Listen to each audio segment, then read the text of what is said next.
Hello. Hello, how the devil are you? I'm pretty fantastic. Thank you so much for jumping on this thing. What's your console there, by the way? Oh, that's the Audient 4816. Oh, okay, so we basically have the same console. You have this one now too? Yeah, yeah, What about yeah. your SSL? We sold the SSL. Well, that's what I was wondering.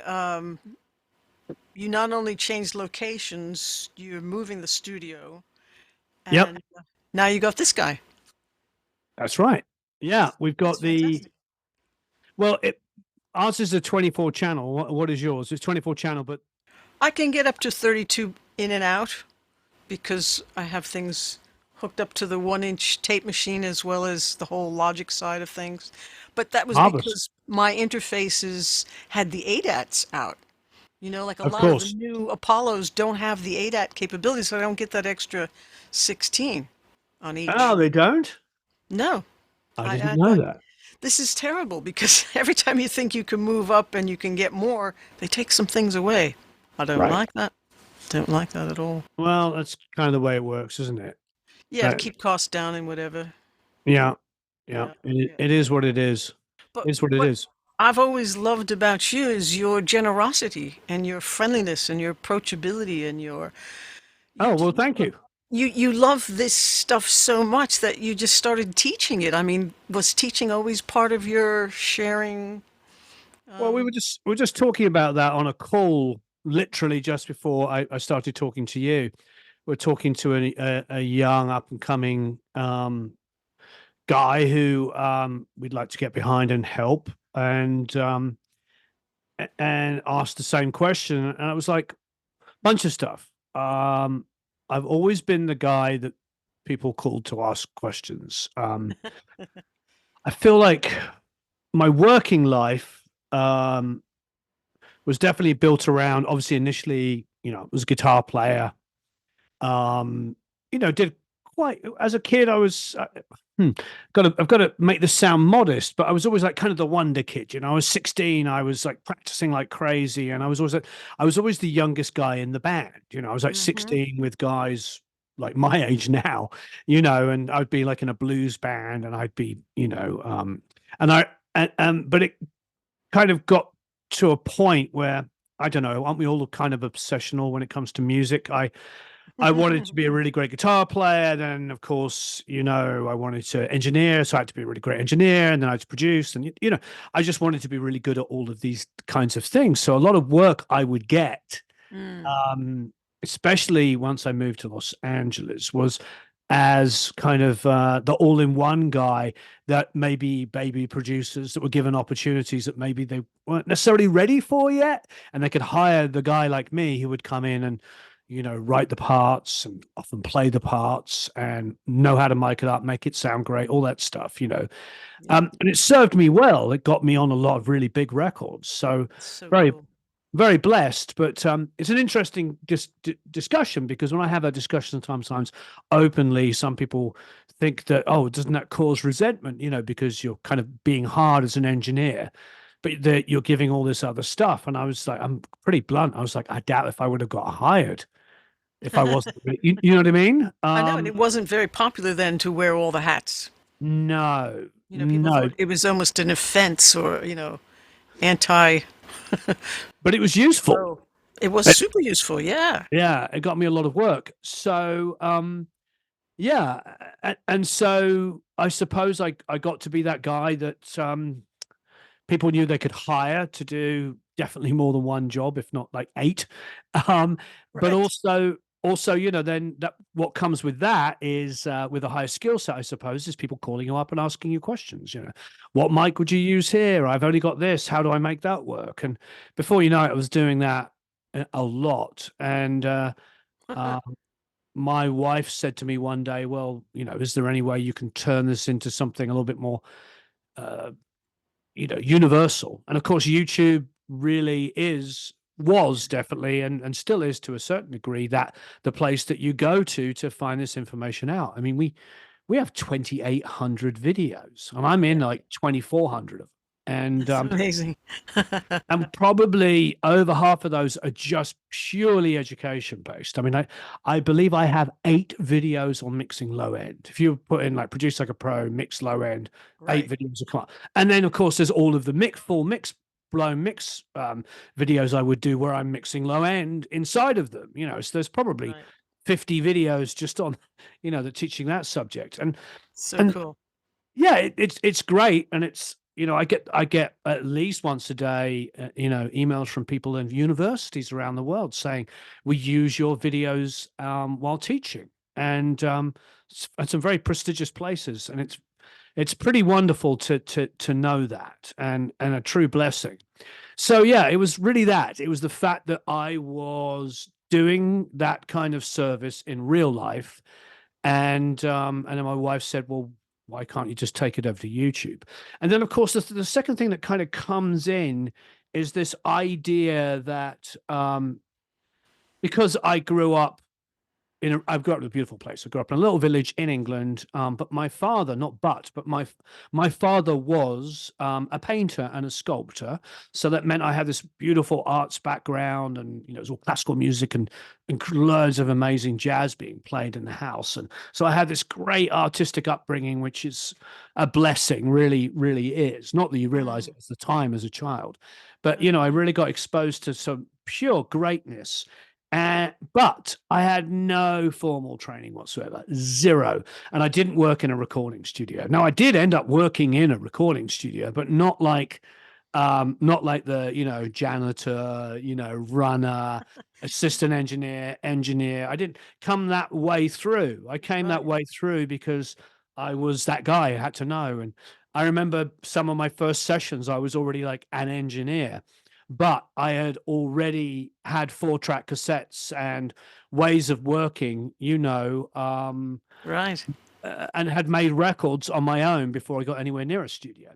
Um, so yeah, and then of course when I don't know about you, but when I first got to studios, I realized, as an engineer, all the assistants there that had come up the more traditional way, they were working at like a quarter of the speed I was working at, and they didn't know how to fix the problems that I had to fix on a daily basis because they were working with much more professional musicians. They had Mm, much higher quality equipment. So by the time I got to go to a quote unquote proper studio with a Neve or an SSL and like 24 track 2-inch or early Pro Tools or whatever, it was all like well above and beyond anything I'd ever seen. And the musicians I was getting to record were like, you gave them an idea and they were like nailing it and taking it somewhere else. So wow. anyway, long explanation as usual. No, but that's great because it's all natural passion and desire and follow through. Like the things that you were Sure. interested in all came together. And it was just a matter of, I have a vision and I want to make this happen. So, of course, you have to wear all those hats. Of course, you have to learn all those different skills. And a lot of us find that that was just a very normal route to take, as much as there was a lot of flack about it, Yeah. and like, why are you doing that? And why don't you concentrate on one thing? I can remember even an uncle saying to me, well, if you're going to play guitar and sing, you ought to decide which one you're going to do. And it's like, are you kidding? Between arranging and producing and mixing and writing, Yeah. performing, and I do a million things. It's like, because I want to hear my songs the way I want to hear them. Yeah, that's such a big thing, isn't it? Look, the reality is, as you know, in the 21st century, the technology is insane. I mean, I'm sitting here talking to you in Mm, our little home studio, which is not acoustically treated at all, with an Audient ID14 and an SM7. And honestly, with my Odyssey headphones, I can probably mix any album at all in this environment with this beautiful pair of headphones. My little ID14 2 input. I can make a record in here with enough virtual instruments and real instruments. I could record an acoustic guitar in here, be perfectly happy with the results. I've mm-hmm. got a little deluxe sitting behind me. I could mic up my deluxe. Got half a dozen Fantastic. pedals, a few guitars. I mean, it's a whole different world. It wasn't like that before, $300 interface or $200 interface, whatever it is, that Right. would have got you a Tascam 4-track or Fostex 4-track for the same kind of price, and it would not have sounded like this does. No, It's not at all. So what initiated the change of this studio to move to where you are now? Well, we're always we travel a lot, so and that's always been our MO. You Ah, know, one of the blessings about doing music for a living, you know, I've always traveled. You know, right from right. 16 when I was 16, I left home at 16. I ended up joining like a funk band and doing funk covers. I always joke, but I mean it entirely, that Nile Rodgers gave me my career because, you know, I was playing like Freak Out and Sister Sledge tracks, you know, Chic and Sister Sledge tracks, you know, for a living by the time I was 16 years old. And you know, what a blessing! What such great music to cover. And so I was doing that as a kid, and the inevitability, you know, you're in a band and you want to record the music. Yep. And so that's what I would do. You know, I got a 4 track, started recording. Even before that, actually, when I was 15, when I first picked up the guitar, I wanted to be Brian May, of course, like most of us probably still do want to be Brian May. And I remember, you know, working on like grab a guitar, which probably won't play through here, but you know, like working on a blues kind of, you know, basic riff and then trying to figure out what the harmony was, you know, and and and I didn't have a 4 track, but I had my parents at 15, you know, 70s Sony hi-fi and Hmm.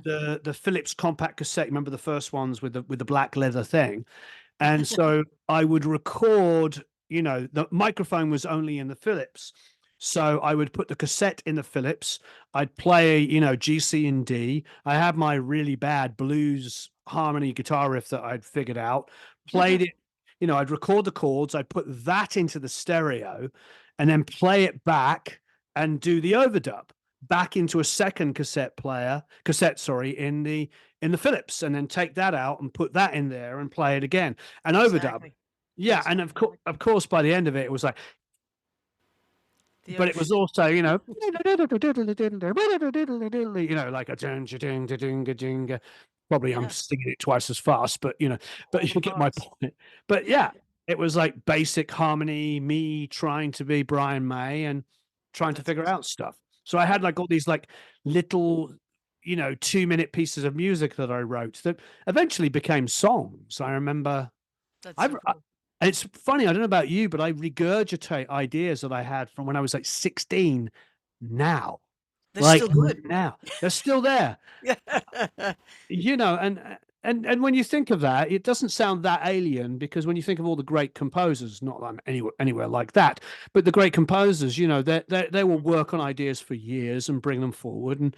Yeah. And sometimes when you're younger, they're so much fresher and more exciting and new, and it doesn't feel as staid as when you get older and you start thinking every idea you have is boring, you know. So it's Yeah. it's good to go back to the old ones for all of those kinds of reasons. It is before you got, too much negative feedback from anybody who wasn't as Yes. free, you know? Yeah. Yeah. And that's what I admire about artists like yourself who are also educators that keep at it their entire lifetime, you know? There's just something about that circle of learning and sharing that is so delicious. And not very many people can communicate what they know, Yeah. Yeah. and yet you're able to do that and make really cool courses and invite people in to do courses. And it's just a fabulous thing. Well, thank you. I mean, I think when we first started doing it, it was all very much like fly by the seat of your pants.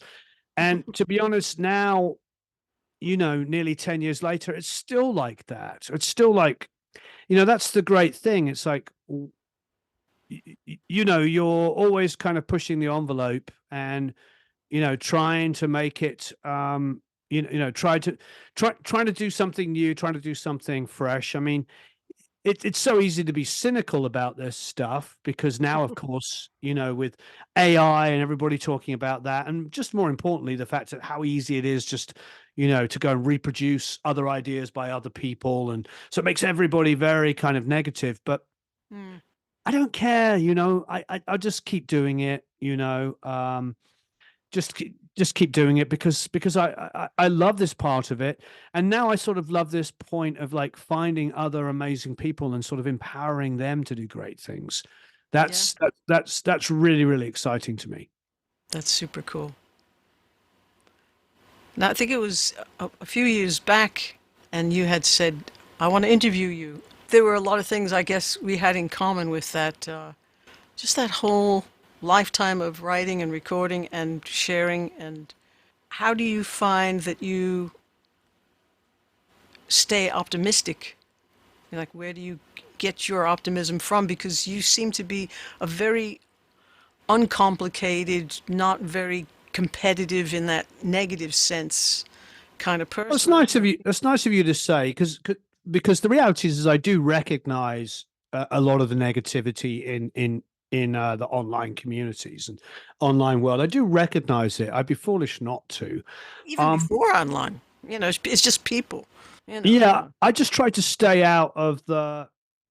If I'm going to listen to something, a piece of music predominantly, if I'm going to review something, if I'm mm, going to produce somebody, if I'm going to review a piece of equipment, whatever it is, for me, it's like I'm listening to the music, I'm reviewing the microphone or whatever it is, and I'm trying to find out what it's for, who is it for, what is good about it, what there should be more of, and ignore, just bring out the positive to see if that speaks to somebody. So for the mm, music, it's a little bit like somebody sends you a song, maybe a mix. They send you a mix, and it's like really kind of trashy. You have to kind of take a step back for a second. There is the word good or great or amazing can be applied to so many different things. As Duke mm, Ellington said, there's only two types of music, good and bad. And, I love the same things that everybody does. I love Kind of Blue by Miles Davis. I'm just going to pick the obvious things. I love Revolver. I love Songs in the Key of Life. You get it. Everything I'm saying here, you're going to nod Pet Sounds. We're all going to nod our heads and go, yep, greatest albums of all time.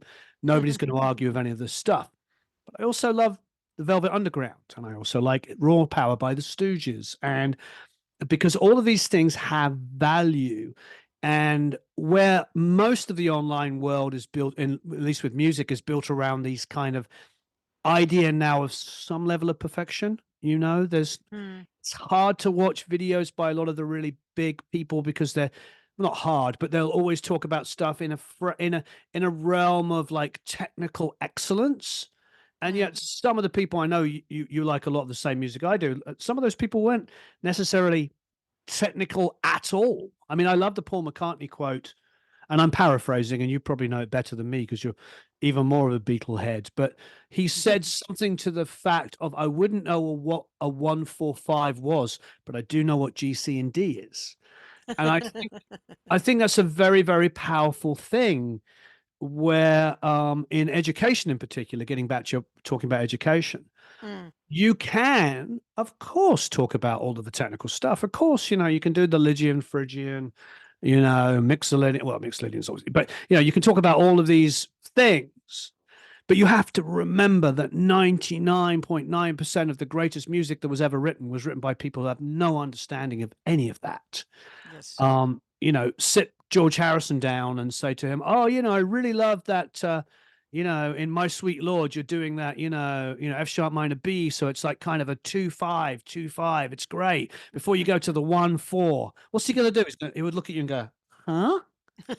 You know what I mean? But it yeah, is. It's fantastic, isn't it? Because it's sort of like right. it wants to resolve because it's kind of going 2-5, down, down, down, down, down, down. It's like that sad, happy. Yeah, girl, that comes in, it's like, wow, down, down, you feel all those different emotions, but he's not sitting there going, oh, I want to do this. And it's just what made sense to him when he was playing, and Yeah. there's so many of those kinds of instances. And I think that education is incredibly important. I think that technical abilities are incredibly important until they become the only thing we're talking about and the only thing you think about. Um, I've asked many, many film and TV composers about their level of technical ability, and some are quite accomplished and some aren't, and some are somewhere in the middle. And yet all of them, when you ask when they're writing, whether they think about that stuff, go, no, never at all. Not even the slightest. That's what Mick Goodrick said to me because I sheepishly said to him, you know, I never even took any composition courses when I was a student at Berkeley. I just feel things and the frequencies feel right and I play a certain thing and an emotion happens and I just follow it. One note wants to go down, one wants to go up, and I could go into different tunings, capos, and all these delicious things. And he said, that's how you're supposed to write. There And you I go. was so happy to get, Yeah. you know, the guru of the guitar department at that time's appreciation Yeah. for real heartfelt choosing of notes and chords and melodies because the music always came before the analysis, you know, and the analysis isn't the magic part. That's just the recipe. Real Yeah. person in there and the real Yeah. heart and soul, you really don't have anything.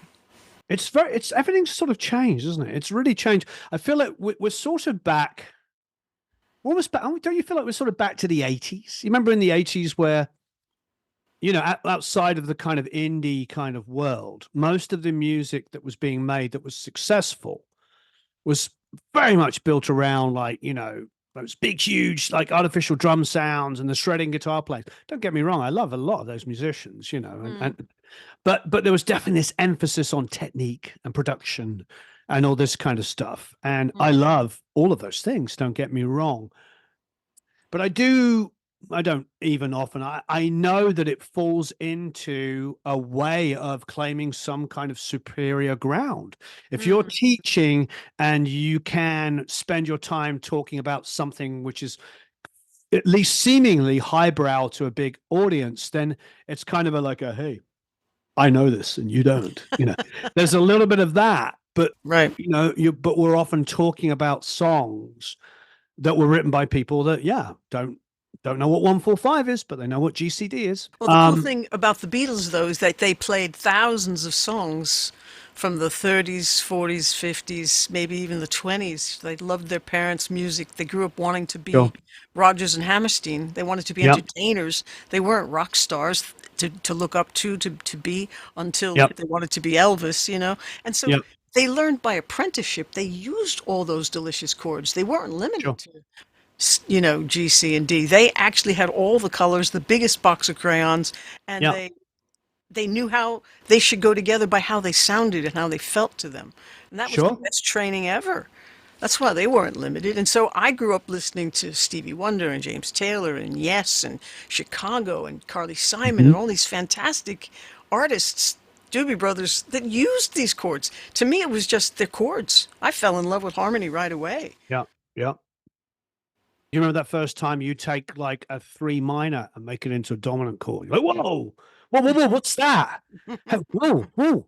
And you're like, or you hear it in a song and you're like, what? You're working out the song and you're like, wait, they just took a C sharp minor in A and made it C sharp seven? What's that about? Oh, And then you start hearing like Burt Bacharach songs, and you're like, whoa, he does it too, and it's just amazing. But that kind of discovery is so much more powerful. It's so much more. It's a little bit like there's a lot of conversation about individuality, that's disappearing. So when we listen to a great guitar player now, with a few exceptions, a lot of the time you're like, oh, which guy is that? I don't remember. Is it this one or this? There's a lot because everybody's learning the same kind of information. hmm. But then, of course, every now and then there are definitely players with different techniques, like Jared James Nichols, who I've worked with, actually did a couple of albums with, plays entirely with his fingers like Jeff Beck did, but he has a different kind of attack. And here's the way that he can pull notes from nowhere, like Jimi Hendrix used to do, like and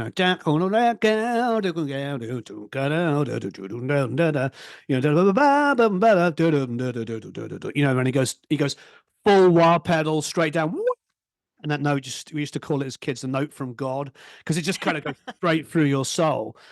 Jared has that same thing where he can just pull it out of nowhere, and it's to do with the fact that he plays with his fingers on his right hand and doesn't use a pick. He just has a way of plucking the note and attacking it, which is completely unique, and that's great. But I remember oh, this is going to be contentious, but I was talking to Tony Franklin years ago, and he was doing those Experience Hendrix tours. You remember those tours? Mm-hmm. Because I was making Aerosmith record about 2011, so yeah, it's like 13 years ago. And Brad, great guitar player, Brad would play those Experience Hendrix tours, and Tony would be like the bass player. I think he was Kenny Wayne Shepherd's bass player at the time. And so he would stay up with the drummer, and then there would be a rotation of different guitar players coming up. And I was like, you know, I kind of looked at him and kind of gave him that look of like, yeah, what was that like? And he was like, yeah, after a while, there's only so many blues jams and A you can play. You know what I mean? It's just it everybody doing that modern rock blues, which is basically what Gary Moore kind of came up with, Mm-hmm. in the early mid 90s. That kind of overdrive DS1 pedal into the Marshalls, which are usually daisy chain. That amazing tone that Gary had, and that kind of incredible way of playing, making blues just heavier, but also making it so unique in those days. And now, of course, that's what everybody strives to. And I sort of looked at Tony. He's like, yeah, I've basically got 8 guitar players a night, all basically sounding the same and all essentially playing the same kind of riffs. And there's nothing wrong with wanting to accomplish that, but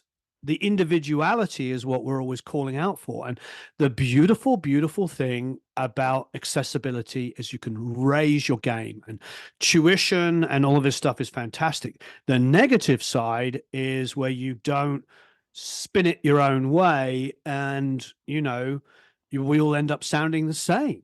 The Yeah. beautiful thing about when we were learning to play guitar was you bought a 45 or you bought a 33 and you played it at 16 on your grandparents' stereo because it played 16. My grandfather gave me his stackable one, and so I would put on a Queen album at 33 and slow it down to 16 and learn everything an octave down and then speed it up. But in the learning process and not having tablature and not having somebody else who spent years perfecting it, I kind of have my interpretation of what, say, Brian May was doing, or Mm-hmm. when I got Blow by Blow, what Jeff Beck was doing. And my version and my way of playing those guys' stuff became my sound, my signature, my way of playing. And they would have done the same thing. I'm sure Jimmy Page was buying albums of great bluesmen. In fact, I've heard him say Mm-hmm. it, and then playing them at half speed and learning all the parts. And his twist on how they did it became his thing. So I think there's definitely something very powerful in bringing yourself to it, definitely educating people, definitely teaching them, but also encouraging them to be their own people, whether it's learning guitar or recording, etc., mixing. Bringing yourself to it is what's going to make it unique, and what's going to make somebody want to hire you, either as a guitar player or musician or an engineer or a producer or a mixer or whatever it is. Your personality. And so I like encouraging that. And like I started by saying, when we do these weekly kind of mixed critiques, and I sat in on other people's mixed critiques, and there's too much kind of like, you need to boost the super okay by, and that's good. I get it. There's technical stuff to learn, but there's not enough kind of overview. I would approach it like this, or I would approach it like that, or I like your approach. It's not full frequency, but it sounds mid-rangey and aggressive, like this music should be. You know, Mm-hmm. that more kind of global way of understanding music. Anyway, Having the right point of view to interpret from your frame of reference. Like they haven't built a big enough frame of reference. They're just sure, with a YouTube video that says this is how you get a giant bass sound, and they're like, oh, that doesn't even fit my song, but I didn't sure, realize, So what I think is interesting about what you were saying about the guitar players too is I've always thought of it in terms of rock and roll has always been a little too young. Even for the right, longest time, we didn't want our people wouldn't even let the rock and rollers grow up. Well, you're 30, isn't it time to give it up? It's like, well, the Beatles decided it was a young person's game. All of a sudden it became about young people, but it's never been about that with any other style of music. We've had older blues people, older jazz people. So sure, now we're finally getting the older rock and roll people. And if you learn how to play well, and you imitate different types of guitar players, at least 16 different types, you learn all those different nuances. And of course, you're going to put it through your own Sure. self because you have your own fingerprints, you have your own personality, you have your own sense of what music Yeah. is, and it comes out sounding like you. But you have to come up with the ways of playing well, you know? Sure. How are you going to learn that? A lot of people think you don't need a book or you don't need a teacher, and a lot of times you don't if you've got some good ears, but then they have some technique or ability that is still really low level because they're copying people who don't play that well. So there's Sure. all kinds of pluses and minuses with all that, but finding your own way is always the most cool thing. Yeah, I think for me, I'm probably you were talking about the different kinds of things that we do. I mean, we do so many different things, and I I would attribute that to being ambitious. I grew up, poor in a rich area, which is one of the best things that could happen to any human being, because then you're surrounded by a bunch of rich kids whose first guitar was like a Les Paul. Mm. Like, Daddy, I want a guitar for Christmas. And, first guitar, boom, here's a Les Paul standard, and they usually last 6 months or a year and then they're not playing anymore. So I'll give it to that, my friend Warren. yeah, if only, yeah, I don't, yeah. But anyway, no, that was a great motivator for me to be surrounded by kids that could have whatever they wanted. Not that all of my friends were like that, don't get me wrong, but I saw enough of it that it just made me work twice as hard as the people around me. And I think, it's a kind of Malcolm Gladwell-y thing to say, but all of the stuff that you could use as a resentment is the stuff that powers you. When he talks about I love that when he talks about the Beatles in particular, like in the first chapter, I think of Outliers. He says that the Beatles, before they put out their first album, had played more shows, more hours live than you two have done in a whole career. Hmm. Because they were doing those 12-hour shifts in the Kaiserkeller, for 3 months at a time. So they're working, like these insane hours playing, as you were pointing out, covers by classic writers, incessantly. And so by the time they came to like write and record their first record or two, they just had this apprenticeship in genius of these incredible, predominantly American, writers that were all essentially jazz and classical level writers writing pop songs. Hmm. What an amazing apprenticeship! And then, of course, the other huge part of the apprenticeship is they're all playing and performing together and singing together. And so when they came to do, harmonies, it was like boom, they knew how to fit in there. There was no way to describe it. They just understood, when, at Abbey Road on the U48, Paul's on one side and John's on the other, and they know how to make those two voices work together. And they loved the Um, Everly Brothers, and they loved the Shirelles, and they loved exactly. Goffin and King, and it Yeah. was just like, here's how you do harmony, here's how you do Yeah. this. We love the blues people, we love everything that's coming out of Motown. So, yeah, they just had some really great taste. Yeah. And they had a great way of mixing it all together with their humor and their intelligence. Yeah, I agree. I think taste is a big one. I also think probably it was a blessing, let's be honest, to be making music at that period, because it was also hard not to be hit over the head with great music. I mean, it's a little bit more difficult now. I mean, of course, the accessibility and the ease of finding anything is 20,000 times better than it's ever been before. Don't get me wrong, but it's so saturated now. I think if you were a kid growing up without any kind of guidance from friends or family, you'd probably get lost in a maze of what the heck should I be listening to. But the great thing about, the chart music of those days was it was, incredible players. The top 40s were, on both sides of the Atlantic were pretty phenomenal.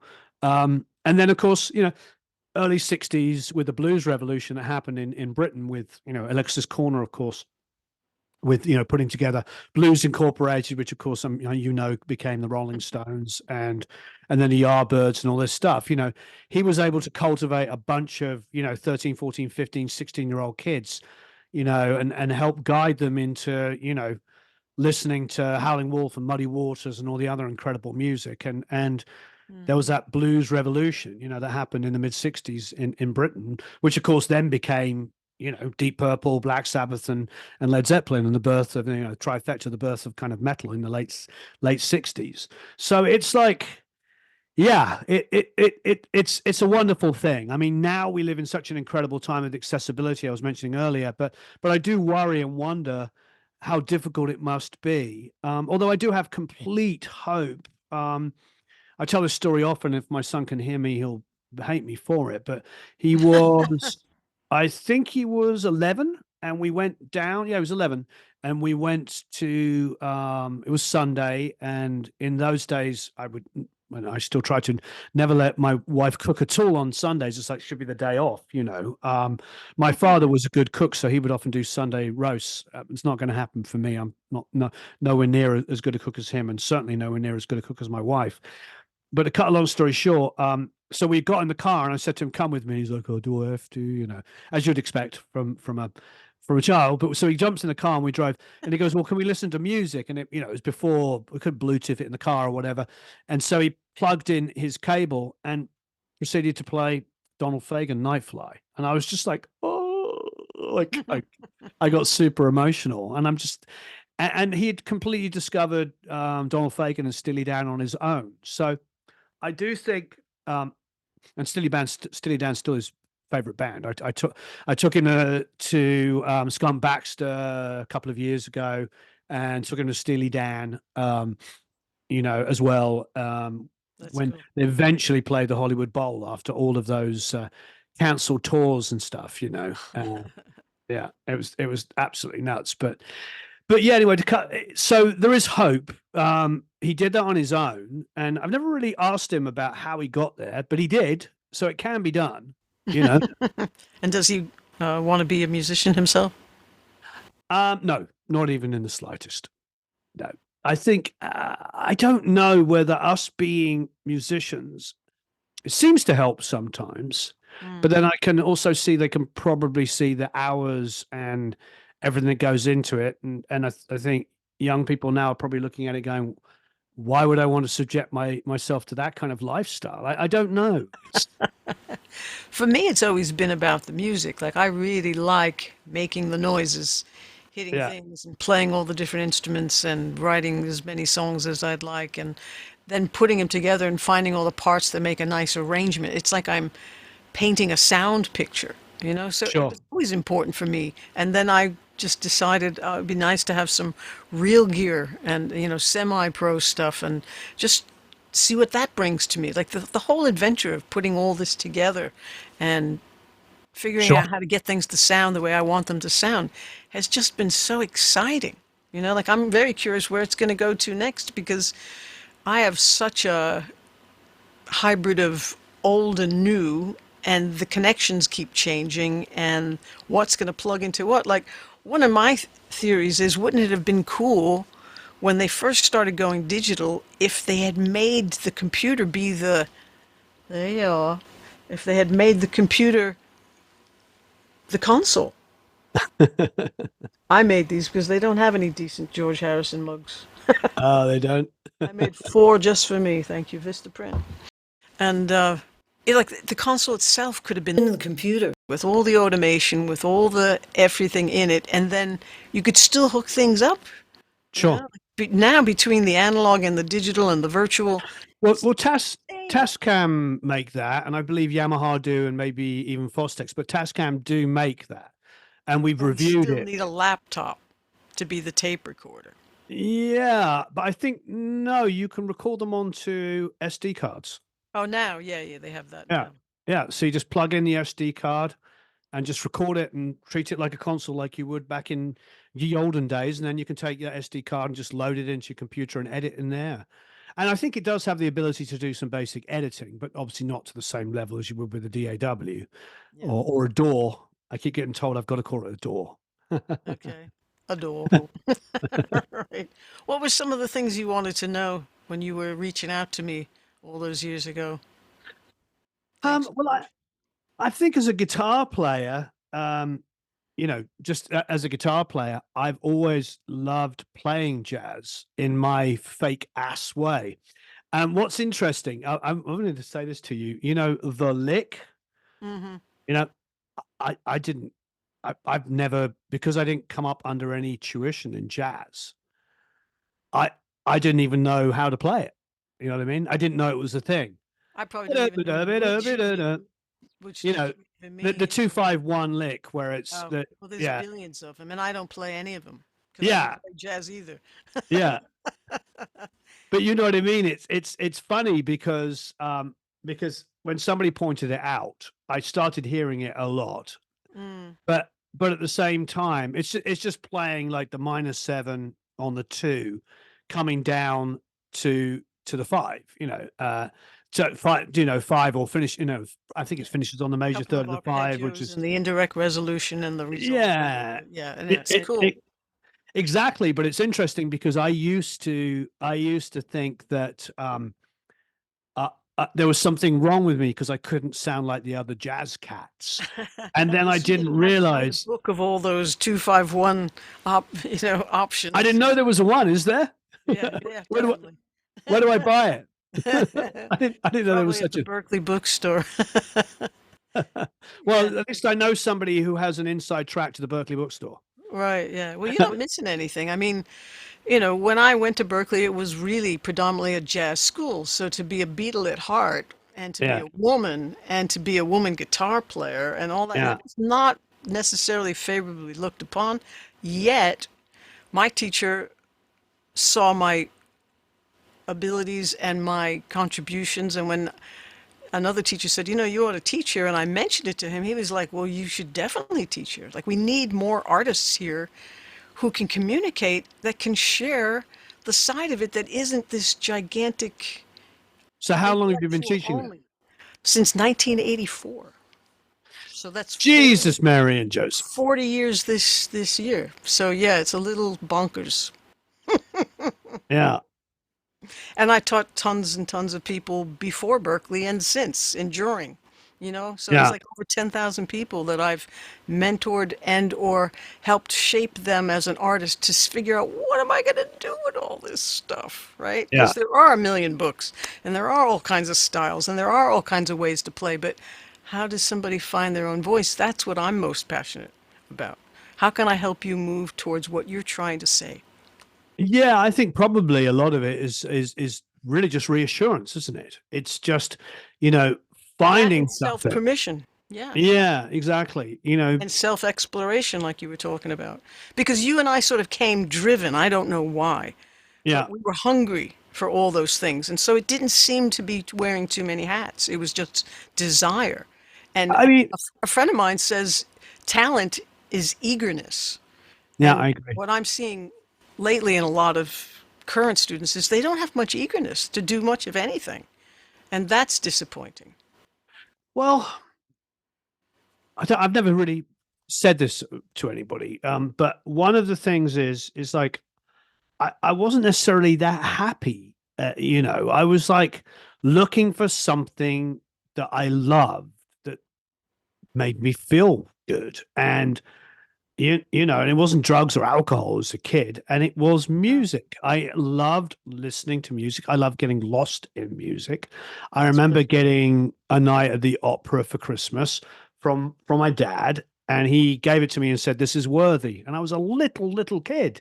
I was and it was only classical music and jazz. That's all that was played in the house. And it wasn't, there was some Four Seasons Vivaldi kind of stuff going on, but most of what was being played was like, Cacciatore and Shostakovich, and Mm. it was and Beethoven was about as pop as it got. I mean, it was my father Wow. liked some, lots of Mahler, and it was like, and so I grew up very intense, and then jazz and Coltrane, and it Mm. was. You know what I mean? So it was like pretty intense as a little kid. You're surrounded by all this really highbrow kind of music, which was wonderful and I loved, and especially the classical stuff because that really helps you understand melody. Well, but anyway, and so for him to give me this rock and roll record was like a huge deal. And of course, of all the records to give somebody, it's got Prophet Song and Bohemian Rhapsody on it, and tons of insane kind of guitar work. And then on the back of the album, it says that there was no synthesizers, which I didn't know what that meant. because I was little, but I knew it was important. I knew that it was basically telling me that they were doing something very, very special. Mm. And of course, looking at all those photos, remember it was a black and white cover with obviously the Queen logo in color on the front, but then all of the color photos that came in of the band and on Hmm. the inside sleeve on the album sleeve inside, and that was just like, oh wow, what is this? It was just it was superb. It It was all racked, about the rattled. goosebumps. Yeah, all about the goosebumps, and I got obsessed. I had Night at the Opera. I remember buying it. The great thing about that is it's a complete gateway drug because you can go heavy rock if you want, because you've got some really great heavy stuff on there. You can also go super prog, and you can also go kind of pop rock at the same time. So Right. I got ELO Out of the Blue. I got Supertramp Breakfast in America. So that was kind of like slightly poppier but proggy but still really kind of poppier, so that's one direction I went in. And then of course I went Lamb Lies Down on Broadway.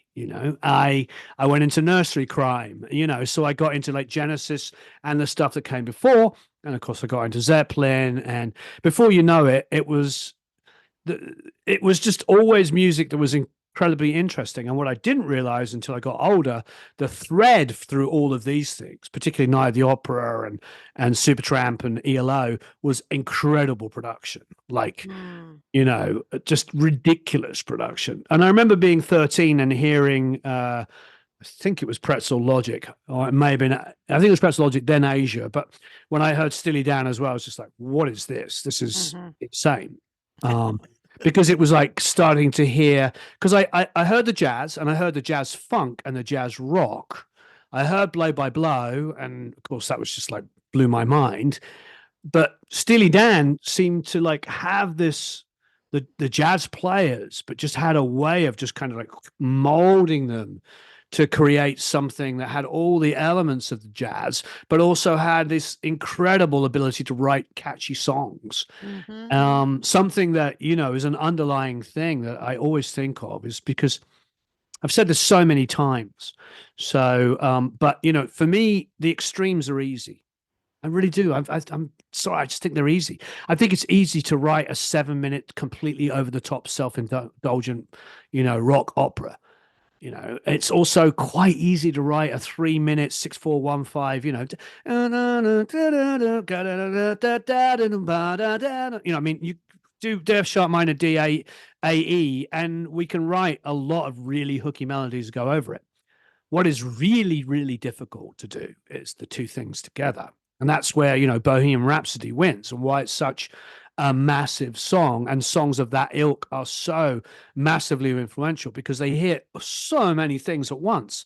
Everybody can sing, is this real life? This is just fantasy caught in the last I know, escape from reality. It's like the opening two lines are some of the hookiest melody and lyric writing, and yet it's also 6 and a bit minutes long, and it's completely self-indulgent at times, but never gets boring and just keeps you going. So I think, you know, it's there's a lot to this layer of this onion here. Hmm. We're only peeling off one layer. We could go absolutely nuts with it. Yeah, but more about you, more about the people behind the stuff. I mean, that's fantastic because it gives you this broader palette to work from so that you have all kinds of good taste to produce and or record or mix almost anybody, any style of music. That's what gives you your ability, all that There was listening. there was a great, and I'm blanking who it was, but there was this great piano player. Brendel obviously is one of the great. Alfred Brendel is one of the greatest classical piano players ever, and I love his anything when he does Beethoven. His idea, his interpretation of any Beethoven, the way he uses the rubato is just unbelievable. He can just like, he can just push and pull, and it just seems to float with the kind of rhythm of your being. The blood seems to be flowing through you in time with the way he plays. Unbelievable. But Mhm. when I did the Abbey Road thing, and we went to my wife and I went to Abbey Road for a week, and we spent a week there, and we filmed there, and we interviewed people, and we did that documentary. with them. They were very, very influential in making the documentary because a lot of people go there and they do videos, and for obvious reasons, they go there and just talk about the Beatles. There's a big Abbey Road video at the moment that is essentially even says at the beginning, "I came here because of the Beatles." That's great, but you and I know the history of Abbey Road. The Beatles is a little blip in their history. I mean, this is a recording studio that invented this little thing with Alan Blumlein called stereo. You know, they've managed to be at Yeah. the forefront of the technology, and is still, I believe, the number one place in the world to record classical music. Almost every film score is done in Studio One/2. Hmm. They're 2 years in advance booked in there. So if you're That's making a movie fantastic. now and you want to score there, you better book it the moment the producers sign off and say you've got the money. You better book that studio if you want to record it. And there's a reason, because it's Yeah. phenomenal and they know what they're doing, and all of the above. Um, but I was there one in 2014. And great, the two guys that wrote the big Recording the Beatles book, and they gave us the whole history of recording in a presentation, and I went all 3 days because I really just went to London for a weekend just to catch that. yeah, And it was fascinating because they said in the old days, of course, with the one microphone, and that little Victrola that it came back on, people used to hear the sound of that and think that's how you sang. So they'd walk up to the mic and then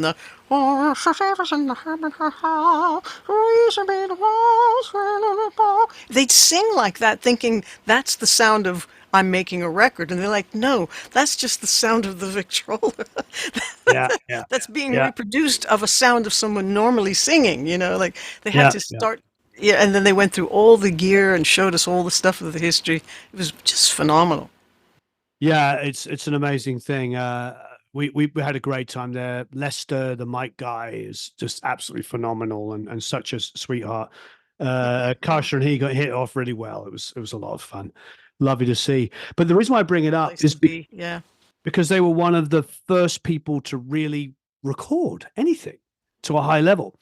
And Hmm. I'm blanking on the name because obviously this is pre-Brendel, but there was this world-renowned piano player. Hmm. Blanking on his name. I'd have to quickly look at the script that we did and remember. But anyway, he was asked, and he did record every single piece of Beethoven written for piano. Every piano sonata you can think of. And he went there, and I think, top of my head, he was there for about 6 weeks doing this. Hmm. And he got so frustrated because for him, and I think every classical musician up until that point, Hmm. music was performance. Hmm. So recording performance made no sense to them because you're only listening to one performance. Why would you do that? You can go and see 10 nights in a row, and each one's going to be slightly different because it's a performance. Hmm. You know, and he wrote stuff saying that this is not right and that music should never be recorded. But there's a lot of power to what he's saying, and he got very, very frustrated, of course, because he would make a mistake and then have to re-record. Hmm. Where if he made one mistake in a performance, it would be something that nobody would even think twice about. But once it's captured for posterity, once it's there forever, you've got that. Oh, Fred Famous, the piano player, made a mistake when he recorded that, and it's there Hmm. forever.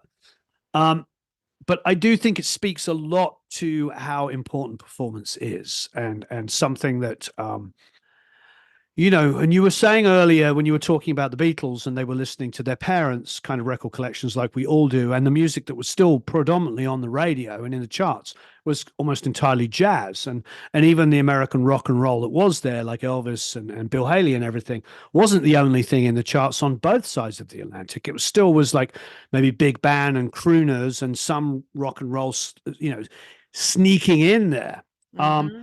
and the important thing to remember with that is that as a drummer in particular, Ringo would have been listening to jazz style drummers. And the thing about jazz drummers is they play the song. They don't play a Hmm. groove or a beat. They play the song. So when he's doing bum, bum, bum, bum, bum, bum, you know, that's why, because he's playing it like you would play a jazz song. He's and his groove and his feel and everything was built around the vocal and everything. And I Yes. think that's something that's lost, in the way we do things now. There's a great quote, and I've used it before, and you may have heard me say this. And it's not that I agree with this quote, but it is thought provoking. And Keith Richards said it in his book. I don't know if you know this quote. When I say it, you'll remember it. Keith Richards said, and I quote, "John Bonham ruined drumming." I haven't heard that one. Right. Now, do I agree with that? Of course, I don't agree with it. That's not true. But what he was saying was up until John Bonham, drummers played the song. Hmm. If it was like, with it, I mean, obviously, that wasn't in Charlie did, Get Off My Cloud is its own thing. Down, down, da, da, da, da, da, da. That's like a hook in the song. I mean, that's one Hmm. of the hookiest parts of the song is Charlie Watts's drumming in it. But most of the time, the drummer was finding that place between reinforcing the band and the vocalist and sitting somewhere in the middle of, catching the phrasing of the singer Hmm. with, parts that musicians were doing and holding everything together. Exactly. His point with Bonham, whether we agree or not, was pretty much like Bonham could just be the freight train. He's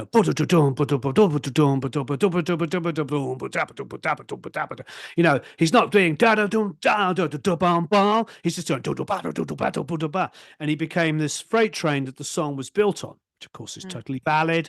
There's nothing wrong with it at all. But for a guy like Keith Richards and people who grew up on that era, they're just seeing like, well, what happened? The drummer's role, yes, do that, be the freight train, drive it along, but that's part of your job. I mean, that was to them. Now, Yeah. obviously, we both know, and everybody listening knows that that is still an incredible part of a drummer's role, and is. But it's a funny thing that he said, but it makes you think how it has seeped into the way we record now, where it used to be, four people in a room, five people in a room.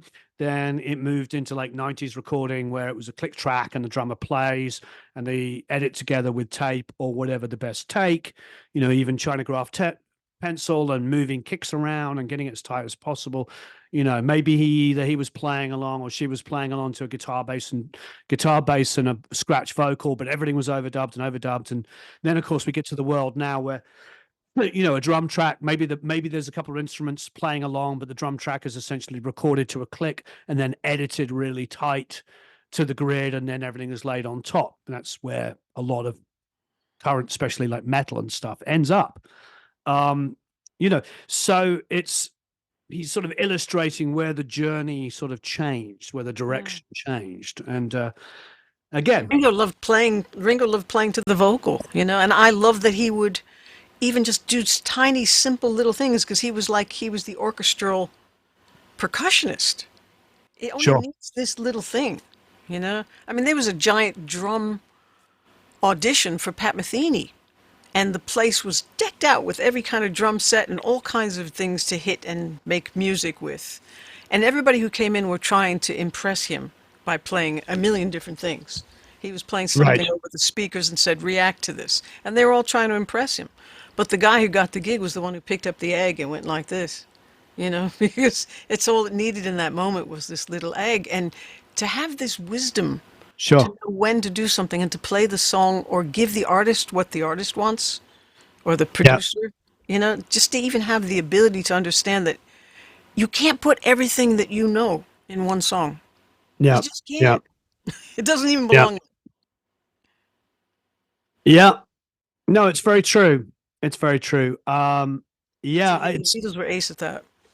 I think I've said this a lot. People send me musicians and say you should really hire my friend, John. And quite often frankly, they're Berklee College of Music grad, and he's going to be amazing. You've got to hire John, and Hmm. you're going to love him. And I'm going like, it's like probably not. And they're like, what do you mean? He's incredible.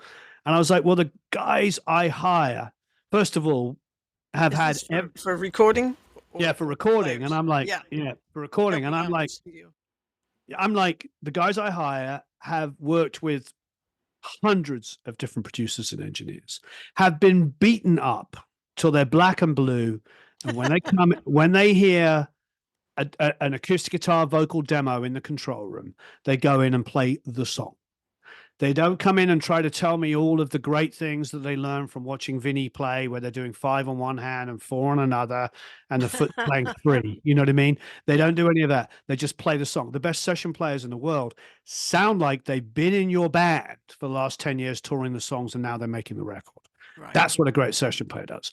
Yes. So, but somebody's always insisting to me, you don't understand. And I'm like, I do.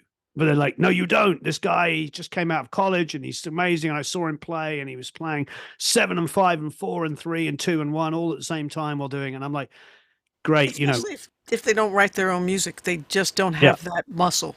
They don't have that bone in their yeah. body to understand what it needs. But it will get there.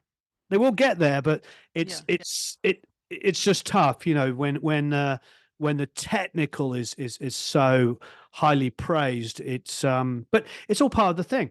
I often say, I don't know how you feel about this. I didn't learn piano until after I was already quite a good guitar player. And I regret that massively. I didn't know at the time. I wish I'd learned piano first because piano players' ears develop so much quicker than ours do.